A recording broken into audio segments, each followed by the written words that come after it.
Today at Manchester Theatres, I am very excited to be here at the Royal Exchange in Manchester, where there is a flurry of activity downstairs as they prepare for their Christmas show, Brief Encounter, by Noël Coward. It is going to be here from the 2nd of December right through to mid-January, so plenty of opportunity to come and watch it.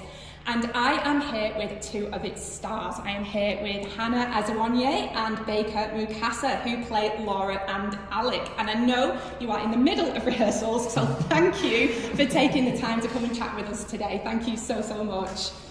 So let's get straight into it. This is an adaptation for the stage by Emma Rice. So for anybody who may have been living under a rock and doesn't know Brief Encounter, or indeed this adaptation, can you tell us a little bit about the story? Do you want to start, Baker? Yes. Well, the story follows an extramarital affair between Alec Harvey and Mrs. Laura Jesson, and you kind of follow them as they go on a roller coaster of love and hope and excitement and at times sorrow. But it's a gamut of emotions throughout the play, and you basically see two people try to build a romance together in quite transgressive circumstances. Yeah, there's a lot going on, isn't there, throughout it? There really is. Yeah, it's a combination of the really famous 40s film and the play Still Life that Noël Coward wrote, and it's been done before. Emma Rice is a version by Emma Rice, but ours is slightly different in that it's got it's a like full-on Noël Coward extravaganza, because in the Emma Rice version there are also some non-Noël Coward songs, and in this version it just celebrates like the mastery of his writing, his theatrical writing, his musical writing, and it's the 50th anniversary of his death. So it's also celebrating that spirit. It's perfect timing, isn't it? It's such good. And so we've got, as you've said, we've got Laura and Alec, and they do meet and they begin an affair. And with them being the central characters, what I find really interesting is that we still like them, even though they're doing this, we still like them. So there's reasons behind that. Can you tell us each a little bit more about your characters that might explain why people do still like them? I mean, I think that separate to like our specific characters, there's an overarching thing of like, it's just so relatable. And yeah, extramarital affairs obviously aren't something we're trying to go out and celebrate, but also I think it's more about what experiences of deep connection with humans can be and what they can unlock in us, and that they can unlock the things that we have compromised in our own lives, and the parts of ourselves that we've maybe had to repress or had to push out or, you know, bargain with in order to live an easy life, or in order to, I don't know, sometimes it's easy to just push those things away. And for Laura, she's self-described as a respectable married woman, and there's a certain way she has to show up in the world, but you know, there's so much in, she's got such a strong, creative, like passionful inner world that actually isn't, she doesn't express in her day-to-day life, and it is just opened wide by this meeting with Alec, and I think it's really beautiful. And it is that situation where you're like, okay, I don't want to celebrate this affair, but it's also really beautiful what they have. Yeah, it is really beautiful, and that word like respectability comes up a lot in the play, and the roles that all the characters during this time have to play. And I think, yes, you know, affairs are bad, and that's what we're trying to promote, but the idea of an affair is that in an affair you're trying to reclaim something of yourself. And I think Alec Harvey is a doctor, he's a respectable man, he's a father, so he has quite strict roles that he has to live up to in his life. And I think when he meets Laura, he gets the chance to identify with something that he doesn't necessarily get to do in his everyday life. And I think a big part of it was a massive surprise to them both. I don't think they expected to unlock those things within themselves. And I think why we sympathise with them is why we love them, is because they're searching for very human things. They're searching for connection, they're searching to be seen as a whole person, not just a dad and a doctor and a husband, but people beyond that. And I think that's something we can all relate to. Yeah, I think that's what's interesting, isn't it? Because they both feel trapped in their everyday lives with something, and they're labelled for what they are. So they're a mum, they're a wife, they're a doctor, they're a dad. And when they come together, they see each other, like you say. So do you think that is kind of what people say, what people connect with, where you feel, actually, yeah, I'm fed up of just being things for people, but this is who I am, and that's what people are connecting with? I don't even know if they've, well, I don't know if Alec even knows he's fed up. I think they're just on a this is what we do. I think, back in the day, you had more specific roles. I go to work, I do this, I'm a father, this is how we fit into it, which in a sense is constraining, but also in a way, it kind of takes away choice. You don't have that idea of, actually, what am I going to do? I'm going to do this, this and this. And I think when they're on their kind of carousel of life, they realise, oh, there's something else. Because even, for our respective partners, don't want to speak for you, but we also don't want to paint a picture of them having a very, very unfulfilled marriage. There are certainly parts of their unions which are very fulfilling. And I think it's about, how do we train people to understand the paradox of that, to understand that, yes, I have a loving spouse, and also there's something in this other person that really ignites me, that really sets something in me alive. Because, we think about marriages nowadays, the construct between two people is like, I'm going to get everything from you. But actually, if you go back in time, we used to divide what we get from different things. We used to get our transcendent from God, and we used to get a family life from a partner, and we used to get friendships from being with people in the pub. But now it's like, now I've seen this other thing from someone I can have a relationship with. That's mind blowing. I don't think it's anything diminutive. It feels like, I think, we've made decisions. Obviously, in a production, you make decisions of things that have happened before the play and things that happen off stage, and we've made decisions that actually, that their marriages are probably quite lovely, and there's a lot that they get from them, and there's a lot that they can still get from them beyond this. But it's just that, there's a type of soul-to-soul connection that I think these two characters have that can ultimately, through a journey of pain, actually bring so much more joy and life to the individual characters, even if they're not together as a couple. Yeah, and I think when you say the word affair, obviously people may automatically think of the physical side of it, but with Alec and Laura, there is that, but there's a huge emotional thing going on as well, isn't there? Do you think they're equally balanced, or does one kind of play heavier than the other, do you think, with the physical and the emotional with Alec and Laura? I think it's a mix, and also I think it kind of can be one and the same. I think with, when we're looking for physical connection, what we're looking for is a sense of eroticism, not in the sense of the physical act, but in the sense of mystery, of sensuality, of excitement. And I think you can get that without the physical side. And from discussions. From just discussions, exactly. That they have, and it's like, it's for them probably sexier than anything physical, because it's their minds that are just like going off and connecting and feeling each other's passion, which triggers each of their passion more, and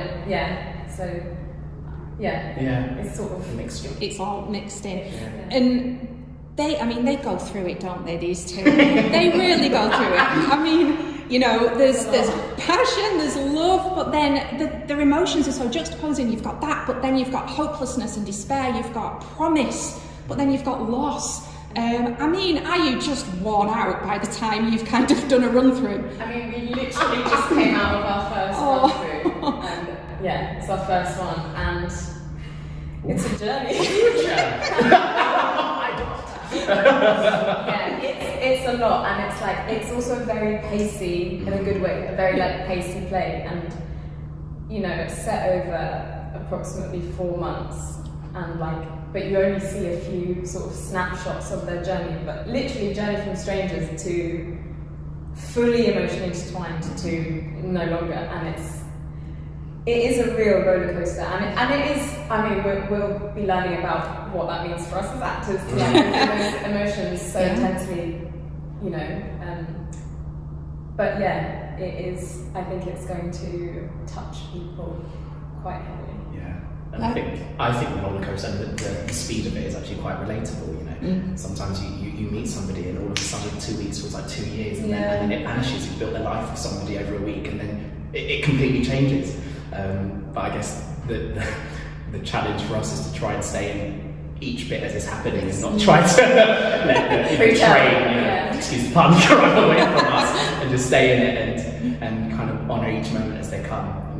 Hopefully the story will be clear to the audience and they'll feel as... I suppose it's comparable to actually being in a show, isn't it? Because you're so intense working with a cast for like such, this period of time, and then done for one day, it's kind of done. It's really, definitely parallel there. You have to learn, you make like instant families and then everyone just disappears. Then you've got long lost relatives. Yeah, exactly, forever. Connection forever.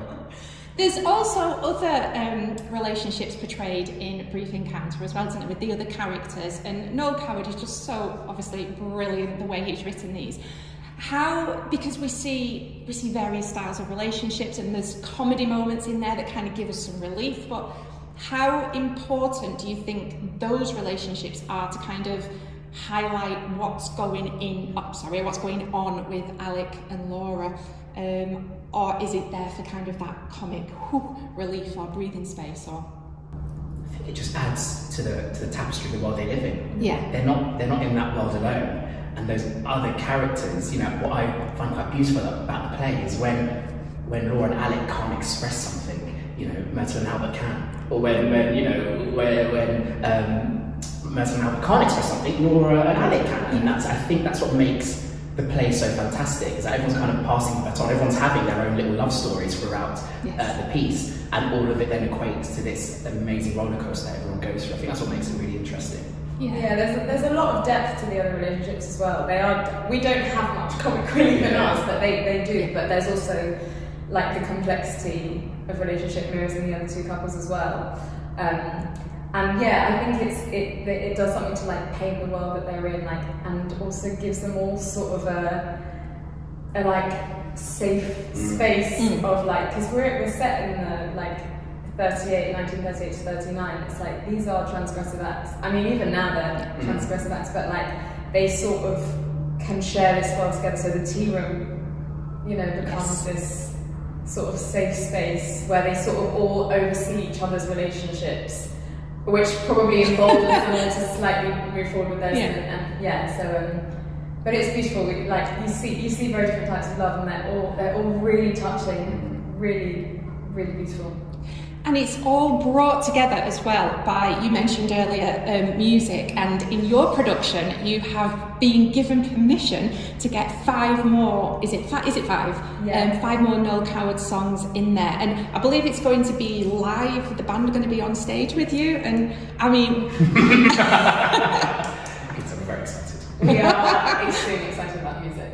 Yeah. It's just stunning, and we've actually had the chance to be able to rehearse with the band sometimes as well.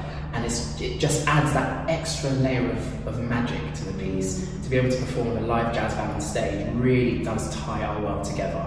And it's a world where the music and the text are really harmonious. Again, excuse the pun, but it works really well. And I don't think you could do this production without the music. It wouldn't be the same at all. No, and I mean I've seen this version of Brief Encounter, not this version, but Emma Rice's Brief Encounter before, and the music's always been stunning, but Matthew Malone's arrangements are next level. We are constantly losing our minds because it's just he's done incredible things with the harmony, and then you build that in with an incredibly talented cast who are extraordinary actors and musicians, and it's the music is going to be very special. It's also definitely very subtly, it's got a lot of subtlety to it, but a lot subtle, Christmassy. It will feel festive as well, even though it's jazz music, jazz Noël Coward music. There's also definitely that sort of twinkling element that the music alone is what. Yes. Yeah. Yeah, it'd be one of them moments where you're just sat gating going, oh, I'm supposed to be in this right now. Yeah, we are. We literally are. This is so I'm on, it's me! And if you could, so the ending of Brief Encounter, it's heartbreaking in so many ways. yeah, it just makes you do that, doesn't it? Oh, like, if you could imagine that we knew how the story went afterwards, what would you wish for your characters? The bits that we don't see, where the story ends, what would you wish for your characters?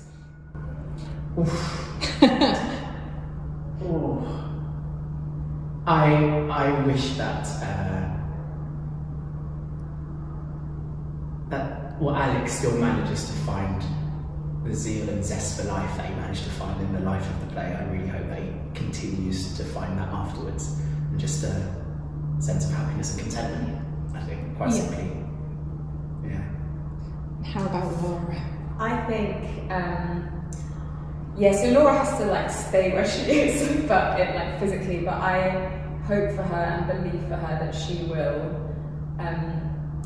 really touch back with her creativity and like allow herself to find that as a means of expression, and to just allow the pain of having to break off that love, at least physically, to just embolden her to inject that passion into other areas of her life, which includes like things that she had before, like her family and her marriage, just with more sort of like life in it and creativity. That would be beautiful, yeah. Just so we can see where it might go afterwards, because I know, like, I've seen the production that you're talking about, Hannah, and I went home and I was like, like afterwards thinking, but I want to know they're okay. I want to know that they're okay, because you do really invest in these two characters, don't you? And I think that's the beauty of Noël Coward's writing as well. It really is. Thank you both so much. We cannot wait for Brief Encounter to start. It's going to be at the Royal Exchange, Manchester, from the 2nd of December, right through to mid-January, so there is plenty of time to come along, everybody. And in this building today, there is already a fizz of anticipation. So thank you so much for your time, and I'll let you go and kind of get a drink and go, whoo, after your big full run-through. Thank you very much. I know. Thank you. Thank you.